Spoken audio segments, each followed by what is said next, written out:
Member for Richmond Queensborough. Thank you, Mr. Speaker.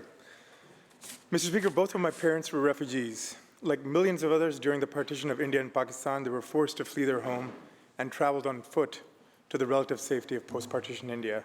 They were 6 and 7 years old at that time. Their families left what little they had behind.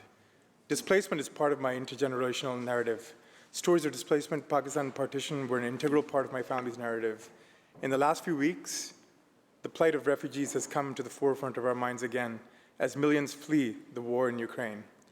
I'm heartened by the response and goodwill of the people and countries that have opened up their hearts and resources to those fleeing from war and oppression. The same was done for my parents and their families 75 years ago. I'm heartened that our government is working with the federal government and has pledged $1 million to the Red Cross to aid displaced people. There will be more to do, undoubtedly.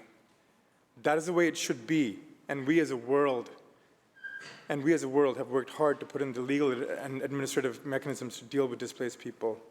But I'm also wary that as headlines recede, that goodwill becomes short-lived, wary because there are still active conflicts, Syria, Yemen, Somalia, Afghanistan, places from where displaced people have all been but forgotten. We all remember just recently the vivid images from Afghanistan with people desperately hanging on to and falling off planes because they feared for their future. We forget too easily, especially when it comes to those that are the most marginalized. And refugees are on the top of that list. Let's take inspiration from this moment in history, and I urge all in this chamber and in this province to pledge to continue to remember this generosity and empathy as time goes on and not to forget it, to call out when politicians like Maxime Bernier and regressive forces target refugees for their own political gain, or to call out those that associate with these forces. When they use terms like illegal refugees, by the way, in international law and Canadian law, there is no such thing as an illegal refugee when you're seeking asylum. Let us call out these moments and not tolerate them.